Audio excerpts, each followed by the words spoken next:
Chemistry channel में मैं आपको वेलकम करती हूँ। अगर आपने अब तक ये चैनल सब्सक्राइब नहीं किया तो पहले सब्सक्राइब करें। आज का हमारा टॉपिक है शुगर इंडस्ट्री। तो चलिए स्टार्ट करते हैं। शुगर इंडस्ट्री को हम स्टार्ट करेंगे इसके इंट्रोडक्शन से।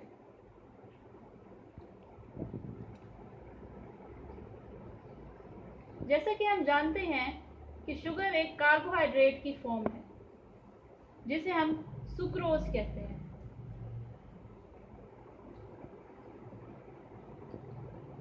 और शुगर जो है वो as an instant source of energy use होता है ह्यूमन बॉडीज में भी और लिविंग ऑर्गेनिजम्स में। इसके अलावा अगर हम देखें कि एक इंडिविजुअल अपना टोटल एनर्जी में से 13% पर डे शुगर से लेता है। और अगर पर ईयर की बात करें तो तकरीबन 10 to 40 kg शुगर यूज होती है पर ईयर।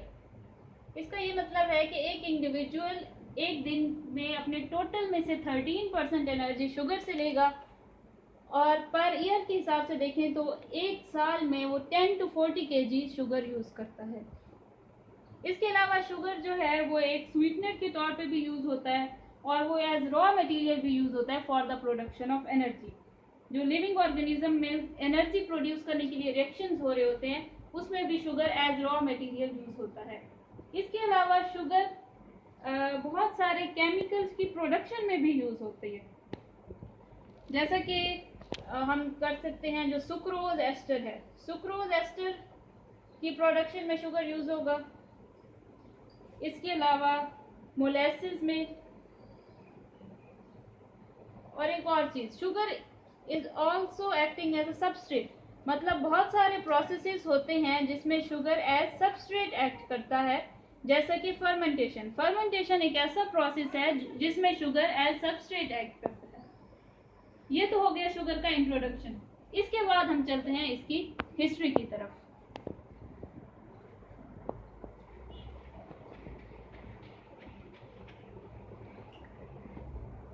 वैसे तो इसकी कंप्लीट हिस्ट्री नोन नहीं है, लेकिन जितना हमें बुक से पता चलता है उसके मुताबिक शुगर फर्स्टली 8000 BC में डिस्कवर किया गया। इसको जो बुक्स में है कि 8000 BC में शुगर न्यूजीनिया से इंडिया आई। न्यूजीनिया से इंडिया ये 8000 BC में आई। और उसके बाद जो टाइम था वो इसमें शुगर एक ट्रेड आइटम के तौर पे यूज होती रही। ट्रेड आइटम के तौर पे शुगर इस्तेमाल हुई और ये ट्रेड जो थी ये एशिया और यूरोप के दरमियान ट्रेड की बात हो रही है। एशिया और यूरोप के दरमियान जो ट्रेड होती थी उस वक्त, उसमें शुगर एक इम्पॉर्टेंट ट्रेड आइटम के तौर पे, कमर्शियल आइटम के तौर पे यूज होती। उसके बाद आता है 1498 का टाइम। 1498 में वास्को डे गामा अपने एक विजिट पे सब कॉन्टिनेंट में आए और वो यहाँ से शुगर लेके गए पुर्तगाल। मतलब वास्को डे गामा शुगर को सब कॉन्टिनेंट से पुर्तगाल लेके गए।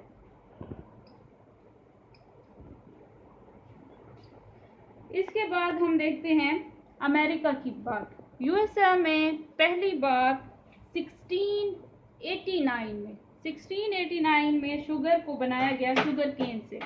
अगर हम अमेरिका की बात करें तो 1689 में शुगर केन से शुगर को बनाया गया। इसके बाद 1747 में शुगर बीट की डिस्कवरी हुई, जिसके बाद शुगर बीट से भी शुगर की प्रोडक्शन होने लगी। तो ये एक शॉर्ट हिस्ट्री है दुनिया के हिसाब से शुगर की। अगर हम सब कॉन्टिनेंट की बात करें कि सब कॉन्टिनेंट्स में कौन कौन सी इंडस्ट्रीज थी शुगर के हवाले से, तो उनको देख लेते हैं।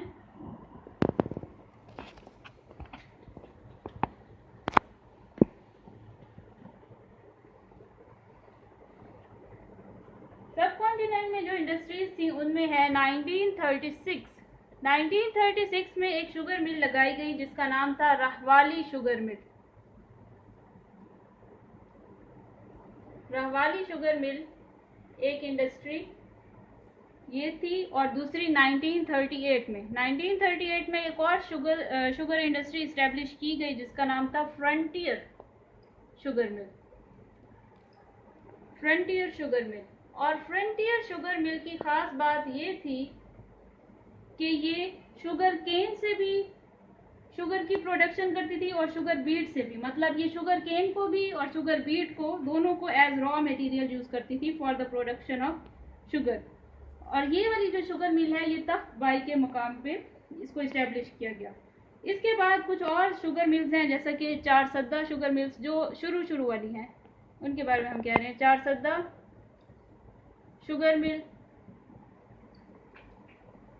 शुगर मिल जो है वो केपीके में सिचुएटेड है पाकिस्तान में।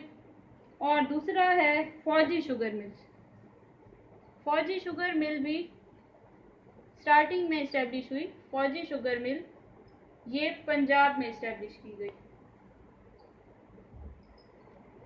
इसके अलावा जो है पाकिस्तान में 1980 से पहले बहुत ज़्यादा शुगर मिल्स नहीं थी, लेकिन 1980 के बाद बहुत ज़्यादा शुगर मिल्स को इस्टेब्लिश किया गया। तकरीबन 114 टोटल शुगर मिल्स हैं पाकिस्तान में, जिनमें से 78 जो हैं वो वर्किंग कंडीशन में हैं। और पाकिस्तान अगर हम केन प्रोडक्शन के हिसाब से देखें तो केन प्रोडक्शन के हिसाब से पाकिस्तान 5th नंबर पे है वर्ल्ड रैंकिंग में। तो ये तो हो गई शुगर की एक शॉर्ट सी हिस्ट्री। इसके बाद हम देखते हैं शुगर की मैन्युफैक्चरिंग के लिए जो रॉ मटेरियल्स यूज होते हैं उनकी आउटलाइन, कि कौन कौन से रॉ मटेरियल्स हैं जिनको यूज करके शुगर को प्रोड्यूस किया जाता है। Raw materials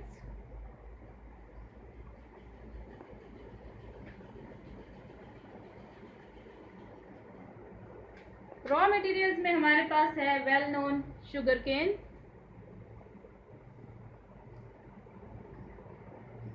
number 1। Sugar cane के बाद है शुगर बीट। ये वो वाले रॉ मटेरियल्स हैं जो मोस्टली यूज होते हैं। शुगर बीट, उसके बाद पाम शुगर, मतलब पाम ट्री से जो हासिल की जाएगी। उसके बाद है स्टीविया प्लांट, इसके साथ एक और है जिसका नाम है स्वीट सोरगम। इसके बाद है एक और शुगर मैपल। ये वो रॉ मटेरियल्स हैं जिनसे शुगर की प्रोडक्शन होती है नॉर्मली। लेकिन अभी हम जो बात करेंगे शुगर की प्रोडक्शन के लिए वो केन शुगर से करेंगे, कि शुगर केन से किस तरह से शुगर की प्रोडक्शन होती है। इसके लिए हम नेक्स्ट अपनी हेडिंग की तरफ जाएंगे, नेक्स्ट टॉपिक की तरफ, जो कि है केन प्रिपरेशन फॉर मिलिंग।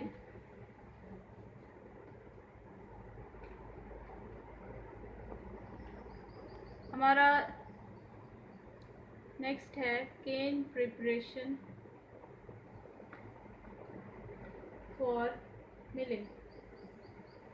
और हम इसको ऐसे भी कर सकते हैं कि मैन्युफैक्चरिंग, जो हमारा मैन्युफैक्चरिंग प्रोसेस है उसको हम लिखें। यहाँ से स्टार्ट कर रहे हैं हम manufacturing of sugar.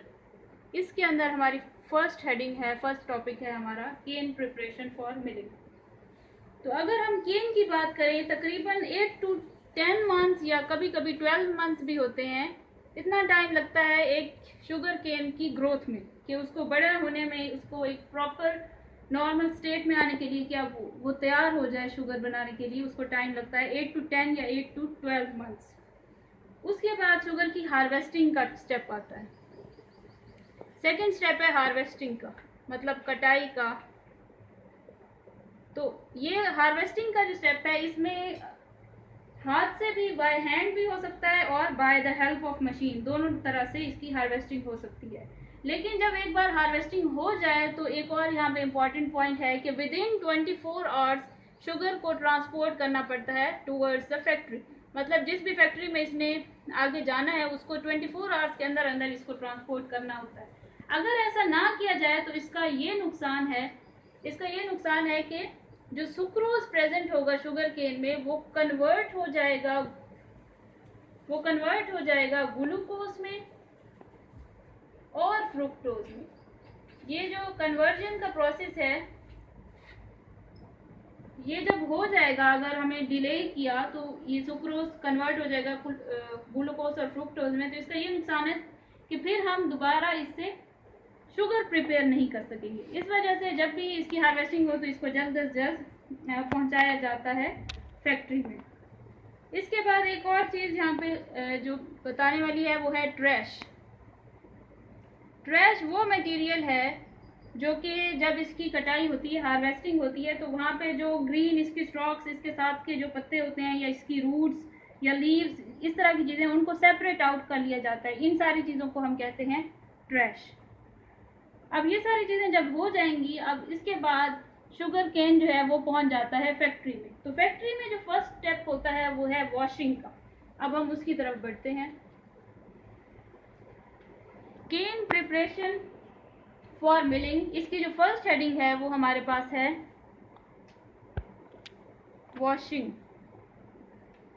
Washing of sugar cane. Washing of sugar cane ये कैसे होगा कि शुगर केन जो हमारे पास उधर से फील्ड से आया है उसकी वॉशिंग होगी। अब ये 3 स्टेप्स में होता है। फर्स्ट स्टेप में ड्राई एयर को यूज़ किया जाता है। ड्राई एयर को यूज़ किया जाएगा, जो हमारे पास जो शुगर केन के ऊपर ड्राई इम्प्योरिटीज़ हैं उनको रिमूव करने के लिए एयर प्रेशर यूज़ किया जाएगा और इम्प्योरिटीज़ को रिमूव किया जाएगा। इसके बाद वाटर जेट्स यूज़ किए जाते हैं। वाटर जेट्स क्या करेंगे, जो ड्राई इम्प्योरिटीज़ के अलावा जो कोई और इम्प्योरिटीज़ अगर केन के ऊपर हैं, शुगर केन के ऊपर, तो उसको रिमूव करने के लिए वाटर जेट्स यूज़ किए जाते हैं। और ये वाला जो वाटर वॉशिंग वाला स्टेप है ये 40 डिग्री सेंटीग्रेड टेम्परेचर पे परफॉर्म किया जाता है। इसके बाद फिर दोबारा से डस्ट पार्टिकल्स और कुछ ट्रैश अगर रह भी गया है उस दोबारा से उसको ड्राई किया जाता है। वाटर वॉशिंग के बाद दोबारा से ड्राई एयर से उसको जो इम्प्योरिटीज़ रह गई हैं उसको खुश्क किया जाता है शुगर केन को।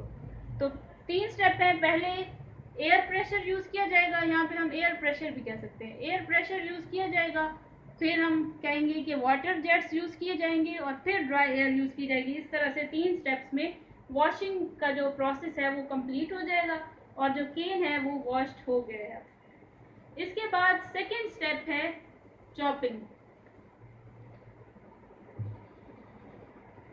सेकेंड स्टेप है चॉपिंग, उसकी तरफ चलते हैं।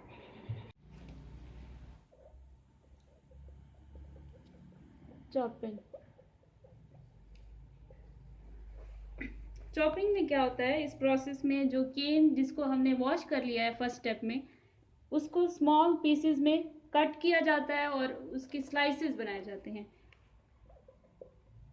केन जो कि अब ड्राई हो चुका है फर्स्ट स्टेप के बाद, वॉशिंग वाले स्टेप के बाद, उसको स्लाइसेस में किया जाता है। और इसको स्लाइसेस और पीसेस में करने के लिए जो चॉपर्स या कटर्स यूज़ किए जाते हैं वो 2 तरह के होते हैं। एक है लेवलर कटर्स यूज़ होते हैं चॉपिंग के लिए, और साथ ही दूसरा है कटर नाइफ्स। ये 2 तरह के कटर्स हैं जो चॉपिंग के लिए यूज़ होते हैं। अब हम कुछ देखेंगे लेवलर कटर और कटर नाइफ्स के बारे में, कुछ डिटेल देखेंगे कि ये किस तरह के कटर्स होते हैं, इनमें क्या क्या चीज़ें होती हैं। अगर हम लेवलर कटर्स को देखें तो इस तरह की इसकी स्टील की ब्लेड्स होती हैं और ये जो ब्लेड्स होती हैं इसमें वो सीरीज़ में अटैच होती हैं इस तरह से, और तकरीबन 9 to 11 ब्लेड्स होते हैं एक सीरीज़ में। ये इस तरह से एक साथ अटैच होते हैं और इनके दरमियान जो डिस्टेंस है इसको हम कहते हैं पिंच। इन ब्लेड्स के दरमियान जो डिस्टेंस है इनको हम कहते हैं पिंच। और ये जो ब्लेड्स हैं इनमें तकरीबन 3 इंचेस की पिंच होती है। इस तरह से 9 to 11 ब्लेड्स होंगी स्टील की और उनमें 3 इंचेस का फासला होगा, पिंच होगी। और इनकी जो स्पीड होगी, जिस स्पीड से ये मूव कर रही हैं वो है 400 to 600 RPM। RPM मतलब रेवोल्यूशन पर मिनट। इस तरह से ये लेवलर कटर जो हैं ये मूव करेंगे और जो केन है उसको चॉप करेंगे, उसको स्लाइसेस में और पीसेस में कन्वर्ट करेंगे। इसके बाद है कटर नाइव्स। कटर नाइव्स में जो ब्लेड्स हैं उनके दरमियान जो फासला है जिसे हम कहते हैं पिंच, वो कम है। इसमें जो पिंच है वो है 2 इंचेस की। 2 इंचेस की पिंच है और जो इसमें ब्लेड की टिप है या ब्लेड का जो ये साइज है ब्लेड की टिप का, ये भी 1 to 1.5 इंचेस है। इसके साथ ही जो ये ब्लेड्स की मूवमेंट है, इसकी जो स्पीड है वो अगर हम देखें तो इसके लिए कटर नाइफ्स के लिए ये स्पीड है 400 to 600 रेवोल्यूशन पर मिनट। इस तरह से ये दोनों ब्लेड्स मूव करते हैं और ये चॉप करते हैं और जो केन होता है उसको स्मॉल स्लाइसेस में, स्मॉल पीसेस में कट करते हैं। इसके बाद नेक्स्ट स्टेप है चॉपिंग के बाद हमारा क्रशिंग। फर्स्ट स्टेप था हमारा वॉशिंग का, उसके बाद चॉपिंग और थर्ड स्टेप है क्रशिंग।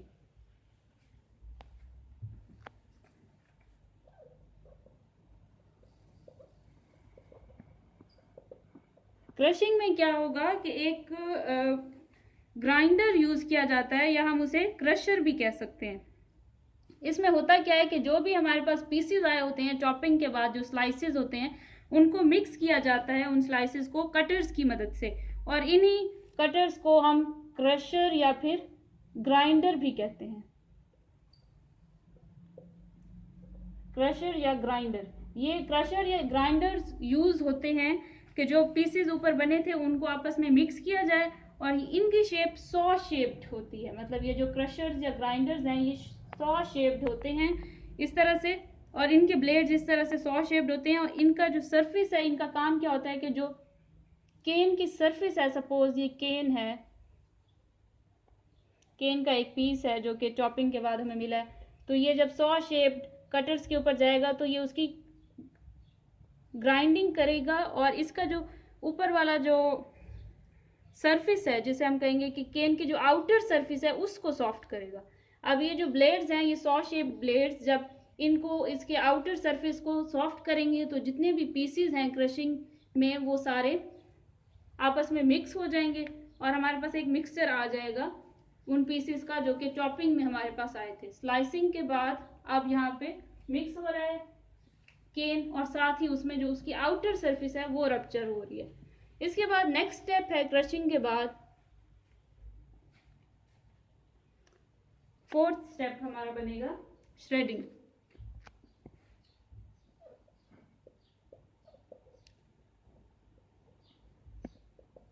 क्रशिंग के बाद अगला स्टेप है श्रेडिंग। इसमें क्या होता है, श्रेडिंग में क्या होता है कि जो सेल का स्ट्रक्चर होता है उसकी ब्रेकडाउन होती है। सेल, अब जैसे एक केन है जिसकी आउटर सरफेस तकरीबन रप्चर हो चुकी है, लेकिन फिर भी जो उसके सेल्स हैं वो तो रप्चर नहीं हुए, तो यहाँ पे क्या होगा कि जो केन के सेल्स हैं, एक एक सेल, उनको रप्चर करने की कोशिश की जाती है और उनमें जो जूस है उसको निकाला जाता है। तो जो श्रेडिंग का स्टेप है इसमें ये होता है कि जो फाइबर हैं और जो सेल्स हैं केन के, उनको रप्चर किया जाता है और उनमें से जूस निकाला जाता है। जब श्रेडिंग हो जाती है तो इसके बाद हमारे पास एक होमोजेनाइज्ड मिक्सचर बनता है। एक होमोजेनाइज्ड मिक्सचर हमें ऑब्टेन होता है, इसको हम कह सकते हैं कि होमोजेनस मिक्सचर आ जाता है हमारे पास एज अ रिजल्ट। श्रेडिंग में ये काम हो गया कि सेल्स की ब्रेकडाउन हो गई, सेल स्ट्रक्चर की, उसमें से जूस निकल आया और होमोजेनाइज्ड मिक्सचर बन गया। इसमें भी दो तरह के कटर्स यूज होते हैं जिसकी मदद से श्रेडिंग का प्रोसेस हो सकता है। पहला प्रोसेस है, पहला जो कटर है उसको हम कहते हैं मैक्सवेल कटर।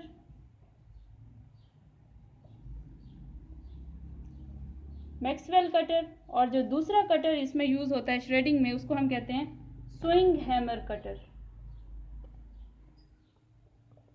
ये दो ऐसे कटर्स हैं जो कि श्रेडिंग में यूज हो रहे हैं और इन कटर्स की जो मूवमेंट है, इनकी जो स्पीड है वो बहुत ज़्यादा है।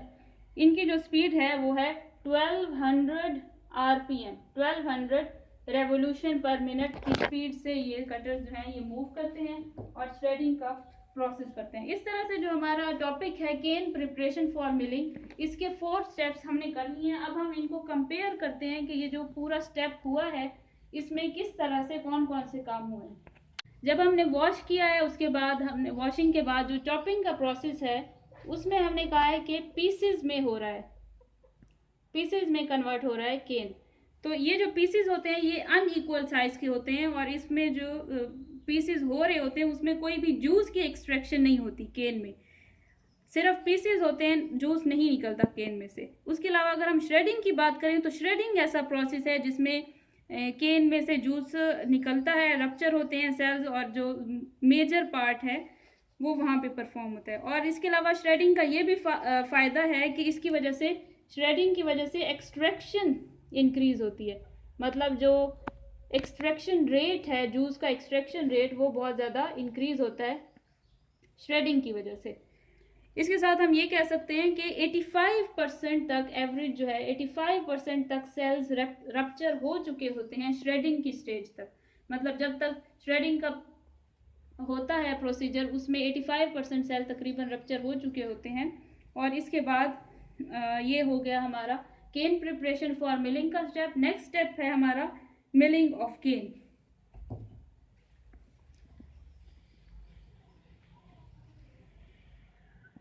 ये जो हमारा फर्स्ट स्टेप था इसमें हम केन को प्रिपेयर कर रहे थे मिलिंग के लिए, मतलब केन में से जो जूस की एक्सट्रैक्शन थी उसके लिए उसको प्रिपेयर कर रहे थे। अब हम इसमें से जूस निकालने का प्रोसेस करें। मिलिंग ऑफ केन का मतलब है extraction of cane, extraction of juice from the cane. तो ये वाला स्टेप जो है ये कैसे होता है, जब श्रेडिंग हो चुकी होती है, श्रेडिंग के बाद जो हमारे पास केन आता है वो अब सीरीज में से पास, रोलर्स में से पास होता है और वो रोलर एक सीरीज में आपस में ज्वाइन होते हैं।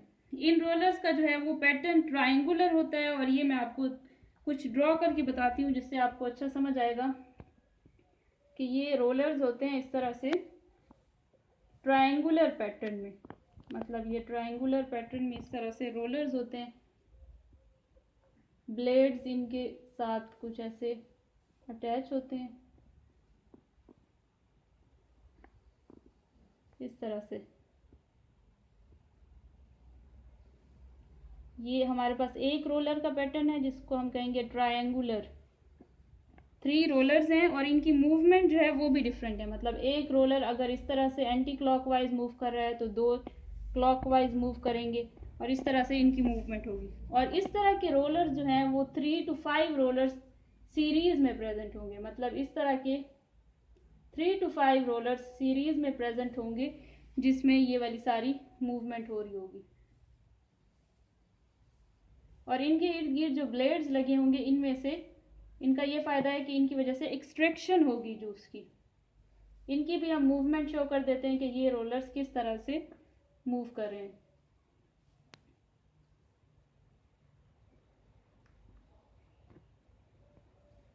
इस तरह से 3 to 5 रोलर मिल्स होंगी जो सीरीज में अटैच होंगी और इनमें इनका फ़ायदा ये है कि इनमें से बारी बारी जो केन हमारे पास श्रेडिड केन है वो इसमें से पास होगा और ये ब्लेड्स में से जब पास होगा तो जूस की एक्सट्रैक्शन होगी। इस तरह से जो इन रोलर्स की मूवमेंट है काउंटर क्लॉकवाइज, मतलब ऑपोजिट डायरेक्शन में ये मूव कर रहे हैं, इसकी वजह से भी काफ़ी सारा जूस जो है वो यहाँ पे पैन में आ जाएगा। ये हमारे पास वो पैन है या वो ट्रे है जहाँ पे रॉ जूस हमारे पास आ जाएगा। ये जो जूस ऑब्टेन होगा इसको हम कहेंगे रॉ जूस। इसमें से श्रेडिड केन पास होगा और जो नीचे उसमें से जूस निकलेगा उसे हम कहेंगे रॉ जूस। इसके साथ ही जो जूस तो हमारे पास यहाँ पे आ जाएगा, लेकिन उसमें से जो हम कह सकते हैं वेस्ट मटेरियल निकलेगा, जो उसका वेस्ट होगा उसको हम कहते हैं बेगास, BAGGASE। बेगास वो वेस्ट मटेरियल है जो कि रॉ जूस निकलने के बाद जो भी हमारे पास केन का मटेरियल बनता है उसको हम कहते हैं बेगास। इसको सेपरेट आउट कर लिया जाता है, लेकिन इसको सेपरेशन से पहले, क्योंकि सारा का सारा रॉ जूस यहाँ पे नहीं आया, कुछ अभी इस बेगास में भी मौजूद होगा, तो सेपरेशन से पहले इस बेगास को दोबारा से रीयूज़ किया जाता है और उसमें वाटर स्प्रे डाले जाते हैं, मतलब वाटर स्प्रे किया जाता है। जब इसके ऊपर वाटर स्प्रे किया जाएगा तो जो इस बेगास में जूस रह भी गया होगा थोड़ा बहुत, वो भी रॉ जूस के साथ ट्रे में शामिल हो जाएगा और इस तरह से हमारे पास जो ट्रू वेस्ट है वो अलग हो जाएगा और रॉ जूस अलग हो जाएगा। इसके साथ ही जो बेगास है वो क्या होता है उसके बारे में हम थोड़ा सा देख लेते हैं कि बेगास क्या चीज़ है। वो एक सेल्यूलोजिक और फाइब्रस मटेरियल है, सेल्यूलोजिक एंड फाइब्रस मटेरियल।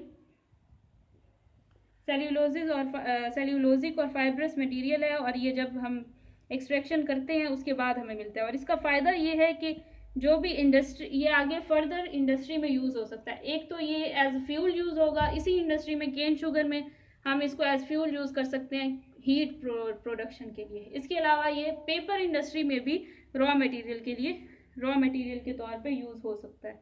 इस तरह हमारा जो ये स्टेप था मिलिंग ऑफ केन वो कंप्लीट हुआ। इसके बाद हमारा नेक्स्ट स्टेप है प्रोडक्शन ऑफ रॉ जूस। मतलब जो रॉ जूस है वो हमारे पास जो प्रोड्यूस हुआ है उसकी कुछ हम कैरेक्टरिस्टिक्स देखते हैं कि जो रॉ जूस है वो किस तरह का होता है, उसमें कौन कौन से इम्प्योरिटीज़ होती हैं।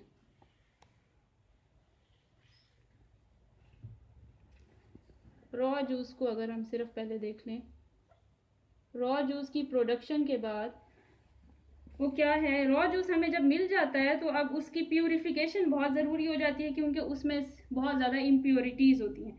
उसमें कुछ पार्टिकल्स होते हैं बेगास के भी, मतलब सारा का सारा बेगास तो रिमूव आउट नहीं हुआ था, कुछ उसमें पार्टिकल्स होंगे बेगास के भी, कुछ उसमें डस्ट पार्टिकल्स होंगे जिनको रिमूव होना ज़रूरी है,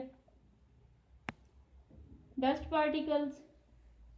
इसके अलावा उसमें कुछ और लिविंग ऑर्गेनिजम्स भी हो सकते हैं क्योंकि ये एक अभी हमने प्यूरिफाई और किया था शुरू में, उसको वॉश भी किया था, लेकिन फिर भी इसके अंदर लिविंग ऑर्गेनिजम्स भी प्रेजेंट हो सकते हैं कि ड्यूरिंग मैन्युफैक्चरिंग ऐसा कोई चांस हो सकता है। इसके अलावा इसका और जो एक प्रॉब्लम है वो ये है कि ये जो हमारे पास जूस आया है ये एसिडिक है, एसिडिक पीएच है इसकी, और हमें इसको एसिडिक पीएच को न्यूट्रलाइज करना पड़ेगा। तो ये सारे प्रॉब्लम्स अभी इसके साथ हैं जो कि इनको हल करना पड़ेगा और इनकी प्यूरिफिकेशन करनी पड़ेगी।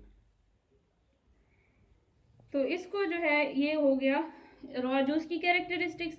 इसके बाद हम चलते हैं इसकी प्यूरिफिकेशन की तरफ, मतलब किस तरह से रॉ जूस की प्यूरिफिकेशन की जा सकती है। नेक्स्ट स्टेप है हमारा purification of raw juice.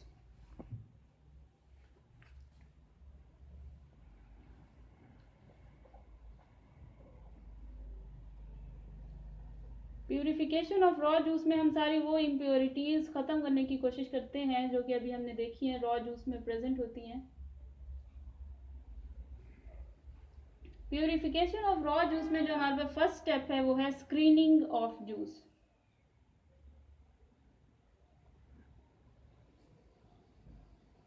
Screening of juice, screening में क्या होता है कि जो रॉ जूस है उनको छाननी से पास किया जाता है, जिसको हम कहें सीव या फिर मैश भी कह सकते हैं। सीव से पास किया जाता है ताकि उसमें जो इम्प्योरिटीज़ हैं वो रिमूव आउट हो सकें। अब ये जो सीव्स यूज़ की जाती हैं इस मकसद के लिए, उसमें दो तरह की प्यूरिफिकेशन होती है हमारे पास। स्क्रीनिंग में दो तरह की स्क्रीनिंग, इसके आगे हम फर्दर स्टेप्स कह सकते हैं कि एक पहले होती है प्राइमरी स्क्रीनिंग। प्राइमरी स्क्रीनिंग पहले होती है, उसके बाद सेकेंड जो टाइप की स्क्रीनिंग होती है वो है सेकेंडरी स्क्रीनिंग। अब हम बारी बारी देखते हैं कि इन दोनों टाइप की स्क्रीनिंग का क्या मतलब है, इनमें क्या डिफरेंस है। प्राइमरी स्क्रीनिंग में हमारे पास एक हॉरिजॉन्टल मेटल शीट यूज़ की जाती है। इस तरह से एक हॉरिजॉन्टल मेटल शीट होती है जिसमें कुछ पोर्स होते हैं, क्योंकि ये एक मैश है, एक सीव है, तो इसमें कुछ पोर्स भी प्रेजेंट होंगे। और यहाँ पे जो पोर साइज़ है, एक पोर का जो साइज़ है वो 1 मिलीमीटर तक होता है। इस प्राइमरी स्क्रीनिंग में जो मैश यूज़ की जाती है मेटल शीट, उसमें पोर्स का साइज़ है 1 मिलीमीटर और तकरीबन ऑन एवरेज जो है 1 to 10 मिलीग्राम पर क्यूबिक डेसीमीटर, 1 to 10 मिलीग्राम पर क्यूबिक डेसीमीटर सॉलिड ऑब्टेन किया जाता है 1 मिलीलीटर ऑफ जूस से। मतलब अगर हम 1 मिलीलीटर ऑफ जूस इसमें से पास करवाएंगे तो इतना हमारे पास इम्प्योरिटी आने का चांस है, 1 to 10 मिलीग्राम पर क्यूबिक डेसीमीटर। इसके बाद हम देखते हैं सेकेंडरी स्क्रीनिंग। सेकेंडरी स्क्रीनिंग में भी मेटल शीट ही यूज़ की जाती है, लेकिन इसमें कुछ ऐसा होता है कि हॉरिजॉन्टल नहीं होती वो मेटल शीट, वो कुछ सिलेंड्रिकल टाइप की होती है। सिलेंड्रिकल मेटल शीट होती है और यहाँ पे उसके पोर्स साइड्स पे होते हैं। इस तरह से मेटल शीट होती है, इसके साइड पे पोर्स हैं। ऊपर से हम जूस, रॉ जूस जो है वो डालते हैं और जो प्योर जूस जो है वो यहाँ से, जो इम्प्योरिटीज़ के बाद जो हमारे पास ऑब्टेन किया जाता है उसे हम लिकोर भी कहते हैं, वो यहाँ से निकलेगा। और ये जो शीट है यहाँ पे वाइब्रेटिंग, इस वाली में एक वाइब्रेटिंग स्क्रीन भी यूज़ की जाती है। मतलब इस तरह से एक शीट अगर हम ले लें, उसमें पोर्स भी हैं, वो वाइब्रेट करेगी। पहले वाली जो प्राइमरी में थी उसकी मूवमेंट नहीं थी इस तरह से, लेकिन इसमें जो शीट होती है वो वाइब्रेटिंग शीट भी यूज़ की जाती है। और इसमें जो पोर साइज़ होता है, इसमें पोर साइज़ 0.8 से 0.2 मिलीमीटर तक होता है। और ये जो इसकी वाइब्रेटिंग स्पीड है वो होती है 25 to 30 वाइब्रेशंस पर मिनट। ये जो हमारे पास वाइब्रेटिंग शीट है इसकी वो हम देख रहे हैं स्पीड जो है वो 25 to 30 वाइब्रेशंस पर मिनट, और इसका पोर साइज़ है। ये दोनों चीज़ें जो जब इसमें से जूस पास होगा, इम्प्योरिटीज़ यहाँ से ख़त्म हो जाएंगी और हमारे पास एक स्क्रीन्ड जूस आ जाएगा। अब जो नेक्स्ट स्टेप है क्लैरिफिकेशन का, वो आपको नेक्स्ट वीडियो में मिलेगा। हमने इस वीडियो में शुगर इंडस्ट्री को स्टार्ट से देखा, उसके रॉ मटेरियल्स और उसके मैन्युफैक्चरिंग प्रोसेसेस। तो नेक्स्ट वीडियो में हम इसको फर्दर आगे इसके केमिकल रिएक्शंस देखेंगे, किस तरह से केमिकल्स ऐड करते हैं। तो इसके लिए आपको मेरी नेक्स्ट वीडियो देखनी पड़ेगी, लेकिन उससे पहले अगर आपको ये वीडियो पसंद आई है तो आप प्लीज़ इसको सब्सक्राइब करें और लाइक करें।